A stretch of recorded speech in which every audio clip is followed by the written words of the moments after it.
21వ అధ్యాయం 31వ వచనం. పరలోక రాజ్యం కోసం వెళ్ళే వారి కోసం చెప్తున్నాడు యేసుక్రీస్తు వారు. అందుకు వారు మొదటి వాడే అన్నది. యేసు సుంకరులను వేశ్యలను మీకంటే ముందుగా దేవుని రాజ్యంలో ప్రవేశించదని మీతో నిశ్చయంగా చెప్తున్నారు. మీకంటే మనకంటే ముందుగా ఎవరు వెళ్తారంట? వేశ్యలను సుంకరులు వెళ్తారంట. మరి మనం ఎప్పటి నుంచో మరి అందరూ అనుకుంటారు బాప్టిజం తీసుకుంటే పరలోక రాజ్యానికి వెళ్ళిపోతారు. అది జరిగే పని కాదు. మీరు ఇప్పుడు అలా ఆలోచించుకోకండి. ప్రియమైన బాప్టిజం తీసుకున్న తర్వాత చాలా పనులు చేయాలి. మనం చాలా పనులు చేయాలి బాప్టిజం తీసుకున్న తర్వాత. ప్రియమైన దేవుడి పిల్లలు అయితే ఇక్కడ మీకంటే ముందుగా ఎవరు వెళ్తారంట పరలోక రాజ్యానికి? సుంకరులను. సుంకరులు అంటే ఎవరు? పన్ను వసూలు చేసేవారు, అక్రమంగా పన్ను వసూలు చేసేవారు. తర్వాత వేశ్యులు వెళ్తారు. మనం ఎప్పటి నుంచో బాప్టిజం తీసుకుని ఎప్పటి నుంచో ఇక్కడికి వస్తాం. మన పరిస్థితి ఏంటి ఆలోచించారు ఎప్పుడన్నా? మనకంటే సుంకరులను మనకంటే ముందు వేశ్యులతో మన పరిస్థితి ఏంటి? ప్రియమైన దేవుడు సంగమా ఆలోచించారు ఎప్పుడన్నా? పరలోక రాజ్యం కోసం వెళ్ళే వారి కోసం చెప్పాడు యేసుక్రీస్తు. పరలోక రాజ్యం ఎవరు వెళ్ళరో చెప్తున్నారు ప్రకటన గ్రంథము 21వ అధ్యాయము 27వ వచనం. గొర్రె పిల్లక జీవ గ్రంథమందు రాయబడిన వారే దానిలో ప్రవేశించదు కానీ నిషిద్ధమైన ఏదైనా అసహ్యమైన దాన్ని ఆబద్ధమైన దాన్ని జరిగించబడను దానిలోనికి ప్రవేశింపడు. నిషిద్ధమైనదని అసహ్యమైన కార్యాలు చేసేవాళ్ళను నిషిద్ధమైన కార్యాలు చేసేవాళ్ళను ఎవరు పరలోక రాజ్యంలోకి వెళ్ళాలి. పరలోక రాజ్యంలోకి వెళ్ళాలంటే జీవ గ్రంథంలో పేరు రాయాలని అక్కడ చెప్పారు యేసుక్రీస్తు వారు. ప్రియమైన దేవుడి పిల్లలు, మరి దేవుడి రాజ్యానికి దగ్గరగా ఉన్న వాళ్ళు ఒక సుంకరు చూద్దాం. ప్రియమైన దేవుడి పిల్లలు, సుంకరు మీకు జక్కయ్య తెలుసు కదా? జక్కయ్య తెలుసు కదా? జక్కయ్య పుట్టువాడు. యేసుక్రీస్తు వస్తుంటే చాలా మంది జనాలు ఆయన దగ్గర కూర్చోవారు మాట. ఎవరు ఇంత జనం, ఈయనతో ప్రతిరోజు ఎక్కడికి వెళ్తే అంత జనం వస్తున్నారు ఏంటని జక్కయ్య ఏం చేశాట? మేడ్ సిటీ ఎక్కిరండి. ఏసీ చూడడానికని మేడ్ సిటీ ఎక్కిరండి. ఎందుకంటే జక్కయ్య పుట్టువాడు. తర్వాత ఏంటంటే అంత జనాలు ఆయన యేసుని చూడలేడు ఆయన. అందుకని ఏం చేశారంటే మేడ్ సిటీ ఎక్కిరంట. మేడ్ సిటీ ఎక్కిన జక్కయ్యని యేసుక్రీస్తు వారు పిలిచారంట. చూడండి లోకాసు వార్త 19వ అధ్యాయం చూడండి. ఆయన సంచరించు ఎరుకో పట్టణం వచ్చుచుండగా దాని గుండా పోవచ్చుండెను. సుంకపు గుత్తదారుడును ధనవంతుడైన జక్కయ్యను మారుపేరు గల ఒకడు యేసు ఎవరో అని చూడకూడని కానీ పొట్టువాడైనందున జనులు గుంపు కూడా ఉండటం వలన చూడలేకపోయాను. అప్పుడు యేసు ఆ త్రావున రానే ఉండని కనుక అతను ముందుగా పరిగెత్తి ఆయన సూచుటకు ఒక మేలు సిటీ ఎక్కాను. యేసు ఆ చోటుకు వచ్చినప్పుడు కన్నులెత్తి చూసి, జక్కయ్య త్వరగా దిగుము, నేను నీ ఇంట ఉండవలసి ఉన్నదని నీతో చెప్పగా అతను త్వరగా దిగి సంతోషంతో ఆయన చేర్చుకున్నాడు. దేవుడు ఎక్కడికి వస్తే అక్కడ ఏముంటుంది? మనకి రక్షణ ఉంటుంది. ఒక పాపను రక్షించడానికి వస్తాడు ఆయన. ఎక్కడికి వచ్చి ఏం చేస్తాడంటే ఆయన సువార్త ప్రకటించినప్పుడు ఎప్పుడు ధనవంతుల దగ్గరికి వెళ్ళలేదు ఆయన. ఎప్పుడు ధనవంతుల దగ్గరికి వెళ్ళలేదు. ఎప్పుడు వెళ్ళారు ఆయన?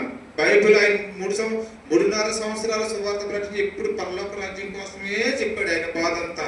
మీరు ఆలోచించండి ఎప్పుడైనా చదివితే. తర్వాత ఆయన పాపుల దగ్గరికే వచ్చాడు. ఆయన ఎవరి దగ్గరికి వచ్చారండి? పాపుల దగ్గరికే వచ్చారు. ఆయన జక్కయ్య ఎవరో చుంకపు గుత్తదారుడు. మీకంటే ముందుగా ఎవరు వస్తారు? చుంకపు గుత్తదారులు వేషులు వేస్తారని చెప్పారు కదా యేసుక్రీస్తు వారు. అప్పుడు ఏమన్నారంటే జక్కయ్య దగ్గర రాబడికి జక్కయ్య దగ్గరికి వచ్చి జక్కయ్య నేను ఇంటిగా బస చేయకుండవలసిందే. దేవుడే ఆయన దగ్గరికి వచ్చాడు. ప్రియమైన దేవుని పిల్లారా, దేవుడే మన దగ్గరికి వస్తే ఏమైనట్టు? మనకి రక్షణ వచ్చినట్టు. దేవుడే మన దగ్గరికి వస్తే ఏమిటి? రక్షణ వచ్చినట్టు. ఆ యొక్క కింద చదువు నమ్మకం కింద అంటాడు, ప్రభువా నా ఆస్తిలో సగము పేదలకి ఇచ్చేస్తానండి. జక్కే నిలబడి, ఇదిగా ప్రభువా నా ఆస్తిలో సగము పేదలకు ఇచ్చుతున్నాను. చాలా నేను ఎవరి వద్ద అన్యాయంగా తీసుకుంటానో వాళ్ళకి ఎవరండి నా ఒక్క వంతు తీసుకుంటే 4 వంతులు చెల్లిస్తానని చెప్పాడు. ఏవైనా జక్కయ్య దేవుడు రాగిన తన హృదయాన్ని మార్చుకున్నాడు. అంతగా యేసుక్రీస్తు వారు మీకంటే ముందుగా చుంకలను వేషలను దేవుడి రాజ్యంలో ప్రవేశిస్తారు. చుంకరైన జక్కయ్య చుక్కలాగా లేడు, మారు మనసు పొందుకున్నాడు జక్కయ్య. నా ఆస్తిలో 4 వంతులు ఎవరి దగ్గర వంతు తీసుకుంటే 4 వంతులు ఇచ్చేస్తాను ప్రభు అన్నాడు. ఇచ్చేస్తానా ప్రభు అన్నాడు. ప్రియమైన దేవుని పిల్లలా, ఎంత సక్షణ మారు మనసు వచ్చిందండి జక్కయ్యకి. మారు మనసు పొందాడు. ఒక చుక్కరలాగా దేవుడి దగ్గరికి వెళ్ళలేదు, మారు మనసు పొంది వెళ్ళాడు. ప్రియమైన దేవుని పిల్లలు, ఈ రోజు మనం ఏం చేస్తాం చెప్పండి? మనమైతే ఏం చేస్తామండి? ఎవరికైనా రూపాయి ఇచ్చామనుకోండి, 10 వంతులు వసూలు చేస్తాం వాటి దగ్గర వెళ్ళి. 10 వంతులు డబ్బులు చక్కెర వడ్డీ, బారు వడ్డీ కూడా వేసి వసూలు చేయడం జరుగుతుంది. కానీ జక్కయ్య అలాగలేదు, ఒక వంతుకి 4 వంతులు వేసిస్తానన్నాడు. ఈ రోజుని క్రైస్తవుడుగా లేరు. ప్రియమైన దేవుని పిల్లలు, క్రైస్తవులు అని చెప్పుకునే వాళ్ళు క్రైస్తవులుగా లేరు, మారు మనసు లేని స్థితిలో జీవిస్తున్నారు. ప్రియమైన దేవుని పిల్లారా, మారు మనసు లేని స్థితిలో ఉన్నారు ఈ రోజు క్రైస్తవులు. ప్రియమైన దేవుని పిల్లలు, ఒక్క చుంకరైన జక్కయ్య ఎంత త్వరగా తన మనసును మార్చుకుని దేవుడి వైపు తిరిగాడు. ప్రియమైన దేవుని పిల్లారా, మీకు అందరికీ తెలుసు కదా జూ పార్క్ తెలుసు కదా మీ అందరికన్నా. జూ పార్క్లో ఏముంటాయి? జంతువులు ఉంటాయి. అన్ని జంతువులు ఉన్నాయంట. ఓ జంతువు లేదంట, ఎలుగుబంటి లేదంట. ఇప్పుడు నాలుగు ఒకటి ఏంటంట, వ్యాస ఎంతో వ్యాసలు వేస్తారు కదా, మాకు తెలుసు కదా. ఎలుగుబంటి వేస్తారు, పులి వేస్తారు, అన్నీ వేస్తుంటాం. వాళ్ళు వచ్చారంట జూ పార్కులోను ఎలుగుబంటి లేదు కాబట్టి జూ అధికారులు అంటే 4 గంటలకు చెప్పాడు. నేను ఇంకొకనంటే, ఒరే బాబు ఇలా జూలో ఎలుగుబంటి లేదు, మరి జూలో ఎలుగుబంటి వెళ్ళి పులి ఉంది, ఎలుగుబంటి ఉంది, ఎలుగుబంటి ఆశం వేసారు, భూమిలో పెట్టేసారు, పక్కన పుల్లు ఉంది, పక్కన వేరు జంతువులు ఉన్నాయి, అన్ని రకాల జంతువులు ఉన్నాయి. ఈ యాస వేసుకున్నాడు కదా, బోన్లో యాస వేసుకున్నాడంట. బోన్లో యాస వేసుకున్నప్పుడు పక్కన ఎలుగుబంటి ఉందంట, పులి ఉందంట. ఈ పిక్నిక్కి సోడాకి పిల్లలు కుదురుకుంటారు కదా, అతిపూలు గిరడము, జాకెట్లు గిరడం, డబ్బులు గిరడం చేస్తుంటారు బోన్లో జూపర్కి వెళ్తే. అలాగే ఎంతో వెళ్తుంటూ 50 స్కెచ్ కుట్టుకు లోపల గిరేసుకు లోపల డబ్బులు గిరేసుకో లోపల చేస్తుంటే ఈ గెంతులేస్తా పుల్లు బోన్లు పడినట్టు.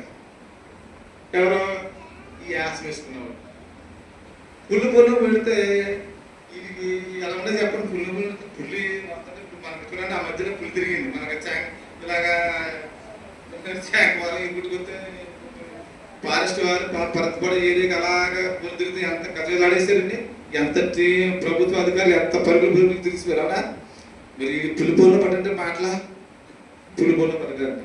పులి వస్తుందంట, దగ్గర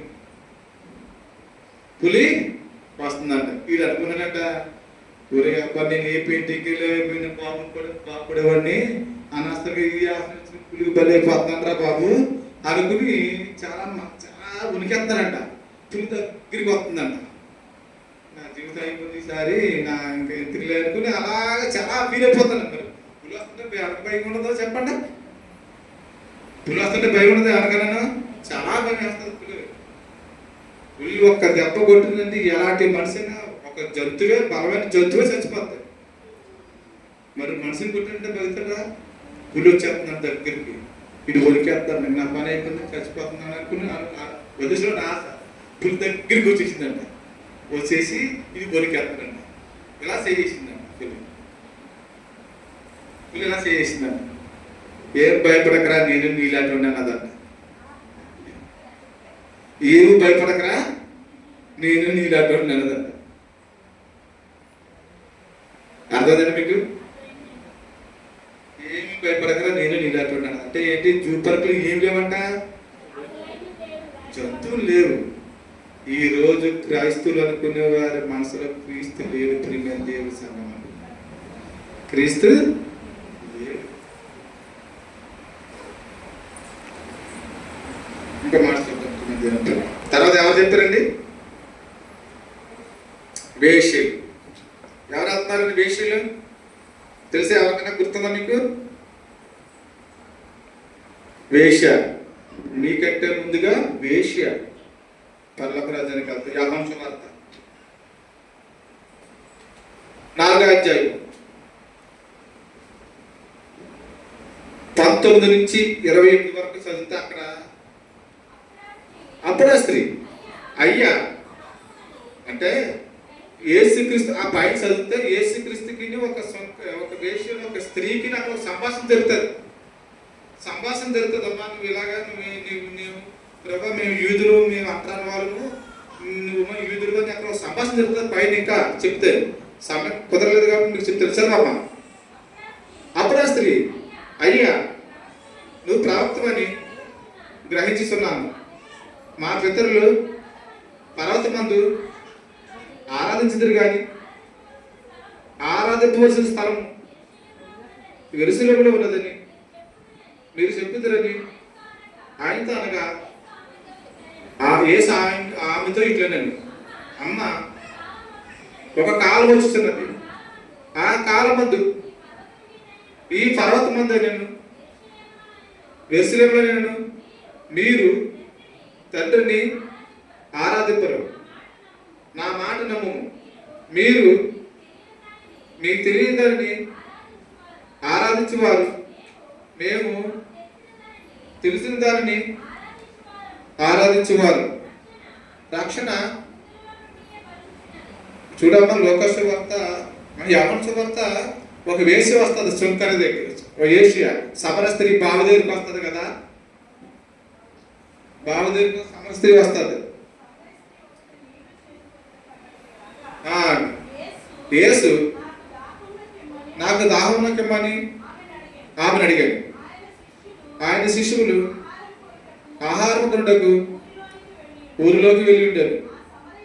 ఆ సమర స్త్రీ యూదులమైన నువ్వు సమర స్త్రీ అయిన నన్ను దాహముకమని ఎలా అడుగుతున్నావని ఆయనతో చెప్పారు. కానీ అనగా యూదులు సమరయులతో సాంగత్యం చేయరు. అందుకు యేసు నువ్వు దేవుని వరమును నాకు దాహమునకమ్మని నేను అడుగుతున్నవాడు ఎవడో అది ఎరిగి ఉంటే నువ్వు ఆయనను అడుగుదువు, ఆయన నీకు జీవజలమిచ్చినని ఆమెతో చెప్పాను.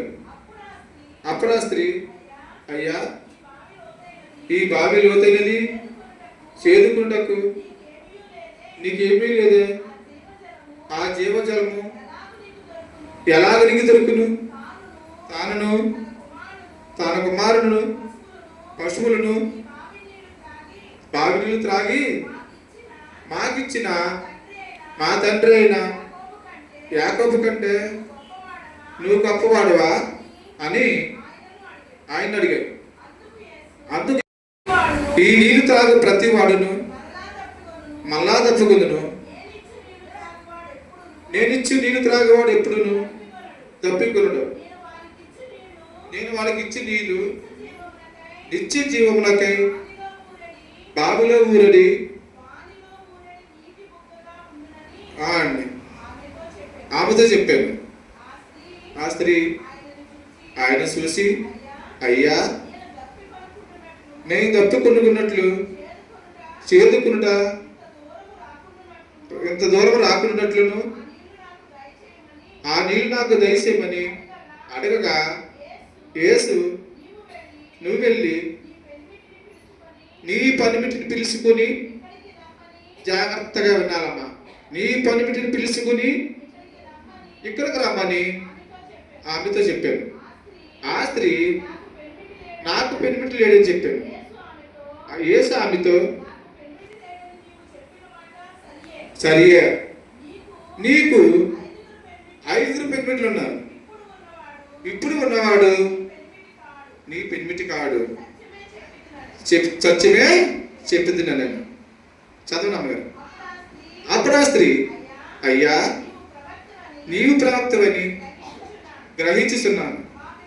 మా పితరులు ఈ పర్వతమందు ఆరాధించదురు కానీ ఆరాధింపవలసిన స్థలము యెరూషలేములో ఉన్నదని మీరు చెప్పుదురని ఆయనతో అనగా, ఆ యేసు ఆమె చెట్లేనండి అమ్మా.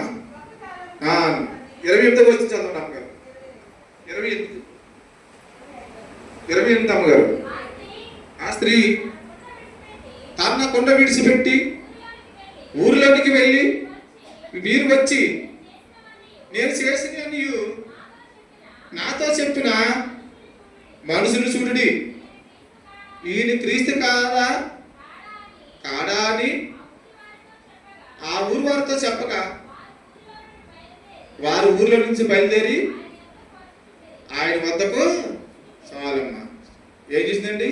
అమ్మ నీకు 5 భర్తలు ఉన్నారు అని చెప్పాడు యేసుక్రీస్తు వారు. మనం ఎవరైనా తప్పు చేసామని చెప్పి అనుకోండి, ఏమవుతుందో చెప్పండి. వాడు యేసుక్రీస్తు వారు ఏది చెప్పినా ముక్కు సూటిగానే చెప్పారు. ఆయన ఎవరికైనా అందులో దాపానికి లేదు. మీరు ప్రభాసం కృష్ణరాజు అనుకున్నారా? అసలు రెబల్ ఎవరంటే యేసుక్రీస్తు వారు. అర్థమండి? ఎవ్వరికి ఏది చెప్పినా ముక్కు సూటిగానే దాపరకు లేకుండా చెప్పాడు ఆయన. ముక్కు సూటిగా చెప్పాడు ఒక ఆయన చంపినారు. ఎవరో తెలుసా? గారు. తర్వాత ఉన్నారు బైబిల్లో యోహాను గారు. సరే బాబు, నీ తమ్ముడు భార్యను తీర్చుకున్నారని చెప్పాడు. ఏరా ఏ రోజు దగ్గరికి వెళ్ళి నీ తమ్ముడు భార్యను తీర్చుకున్నావు, నువ్వు తప్పు అని చెప్పాడు ఆయన. క్రైస్తవుడు అలాగా ఉండాలి. క్రైస్తవుడు అలా, క్రైస్తవ జీవితం అంటే అదే. ఉన్నట్టుగా కొండ బద్దల కొట్టిన చెప్పడమే క్రైస్తవ జీవితం ముఖ్యమైన లక్ష్యం. నా మాట అగ్ని ఉంటుంది కాదా, నా మాట బండాన్ని బద్దలు కొట్టి చుట్టుపట్టింది కాదా అని చెప్పాడు యేసుక్రీస్తు. నా మాట ఎలా ఉండాలా? కొలుములో పుట్టం వేయబడిన అగ్ని వంటిది. దేవుడి మాట చాలా పవర్. వాటికున్న పదులు వాడి కత్తికనే లేదు. యేసుక్రీస్తు వారు ఎప్పుడు చెప్పినా ఆయన చదివితే గత సంవత్సరం అలాగా ఆయన గురించి ఆలోచించుకుంటే ఆయన చెప్పిన మాటలన్నీ చూసి ఆలోచిస్తే రెబల్ అని టైటిల్ పెట్టుకున్నాను. ఒక మెసేజ్ తయారు చేసుకున్నాను రెబల్ అని. ఏది చెప్పినా కొండ భద్రపడిగా చెప్పాడు ఆయన. ఏది చెప్తున్నాను, అమ్మ నీకు 5 భర్తలు ఉన్నాయని చెప్పాడు. మనం తప్పు చేసాము ఆడకన్నాను.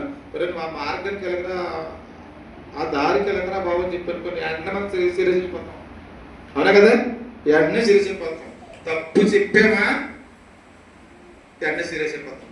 కానీ అవి మార్చుకుని తన కొండను విడిచిపెట్టి ఏం చేసింది? గుళ్ళకి వెళ్ళి నేను చేసినవన్నీ చెప్పేస్తున్నాను, ఈయన ప్రవక్త కాదా, ఈయన ప్రవక్త కదా అని చెప్పింది. దేవుడు కదా ఈయన ప్రవక్త, ఈయన దేవుడు కదని ఒక్క మాట విని ఆ ఊరి జనాన్ని తీసుకొచ్చి దేవుడి దగ్గర కూర్చోబెట్టింది.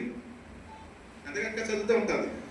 ఆ ఒక్క మాట విని ఆమెను తప్పులు చెప్పి ఆమెకి ఉపదేశం చేస్తే ఒక మాట విని ఊరి జనాన్ని ఎవరి దగ్గర తీసుకొచ్చింది? కాళ్ళ దగ్గర తీసుకొచ్చింది. మీరు మీ భర్తలనే తీసుకురారా, మీ పిల్లల్ని తీసుకురారా? మీరు ఎన్ని రోజులు బట్టి తిన్నా మన దేవుని వాక్యాలు చెప్పండి. ప్రేమ దేవుని పిల్లరా, ఎన్ని రోజులు బట్టి తిన్నా మన దేవుడి మాటలో ఎన్ని సంవత్సరాలు బట్టి మీ అయ్యగారు మీ అమ్మగారు వచ్చి మీకు సువార్త ప్రకటిస్తున్నారు? ఏ మీ పిల్లలేరు, మీ భర్త లేరే, లేరు మీ తల్లిదండ్రులు లేరు? ఒక్క మాట వినాలే తప్పులు తెలియజేశాడు దేవుడు. స్త్రీకి తప్పును తెలియజేసిన వెంటనే ఊళ్ళోకి వెళ్ళిపోయి జనాన్ని అందరూ దేవుడు కాదని తీసుకొచ్చేసింది. ఉంది కదా అక్కడ. నేను మాట కాదు ప్రియమైన దేవుని పిల్లలు, మనం దేవుని శరీరము, దేవుని శరీరం. ఇన్ని రోజులు బట్టి మీ దైవ సేవకులు వచ్చి మీకోసం ఎక్కడి నుంచో వచ్చి తపన పడి అన్ని చేసుకుని వస్తుంటే మీరు ఎప్పుడు రావాలి? ఎందుకంటున్నారు తెలుసా? మీ మీద భారం కలిగి మీకోసం భారం, దేవుడి పని నిమిత్తం తపన పడి భారం, మన భార్య పిల్లలు అందరూ కలిసి రావాలి. అని మీరు వచ్చారా అని అడుగుతారు. అదిగా నా భార్య, అదిగా నా కుమారు. రావాలి ప్రేమ దేవుని పిల్లలు. మనం మన పిల్లలు మన కుటుంబంతో దేవుడి సన్నిధికి రావాలి. ఒక మాట విన్న వేష మారి జనాలు ఊరి జనాన్ని మీ దైవ సేవకుడు చెప్పిన మాట మీరు విని ఇంకొక బోధించి మీ ఇక్కడ తీసి రావాలి మీరు. అప్పుడు మీరు ఏమవుతుంది సార్? పాస్టర్ కాదు, మీరు కన్న తండ్రి ఆకలి తీర్చిన బిడ్డలు అవుతారు. కన్న తండ్రి ఆకలి తీర్చిన బిడ్డలు అవుతారు. అది మీకు ఆశీర్వాదం. మీ పాస్టర్కి ఆశీర్వాదం ఉన్నారనుక మీకు ఆశీర్వాదం. నీ భర్త, నీ తల్లి, నీ కుమారుడు, నీ సంటి బిడ్డ, ఎంత బిడ్డైనా పర్వాలేదు తీసుకుని ఇప్పుడు వస్తే కుటుంబంతో నువ్వు ఎప్పుడు వస్తే దేవుడి సన్నిధిలో నీ సేవకుడి దగ్గర నువ్వు మోకరించి నీ దేవుడి సన్నిధిలో ప్రార్థన చేస్తావు. నీకు దీవెన నువ్వేం చేయవసరం. వేషలాగా వెళ్ళలేదు, శంకరులాగా దేవుని రాజ్యానికి వెళ్ళదు. మారు మనసు పొంది విధంగా అటువంటి భాగ్యం మన అందరికి కలగాలని కోరుకుంటున్నాను, ప్రార్థన చేసుకున్నాం. కృపకం దేవుడా, కృపామయ తండ్రి, నీకు వందనాలు స్తోత్రములు ప్రభువా. నీకు అనుగ్రహించి నీ బిడ్డలకు నీ మనసు తెలియజేసే భాగ్యాన్ని అనుగ్రహించినందుకు నీకు ఎన్నో వందనాలు చెల్లిస్తున్నాను ప్రభువా. ఈ అవకాశం ఇచ్చిన మరి నీ సేవకులకు నీ సేవకులను బట్టి వందనాలు చెల్లిస్తున్నాను అయ్యా ప్రభువా. నీ బిడ్డలకు కూడి ఇంటికి వెళుతుండగా ప్రేమలతో నడిపించాను ప్రభా. ఏ బిడ్డ ఏ అవసరం ఎంత వచ్చిందో మీకు తెలుసు ప్రభా. నాయన హృదయ రహస్యాలు దేవుడు ప్రభా సహాయం చేయండి ప్రభా. మీకు వందనాలు దేవుడా, కృపామయ తండ్రి. ప్రతి బిడ్డని ఆత్మ నింపి నీ కృత నడిపించమని యేసుక్రీస్తు నామములో మీకు ప్రతిమలు కూర్చున్నాం తండ్రి. ఆమేన్.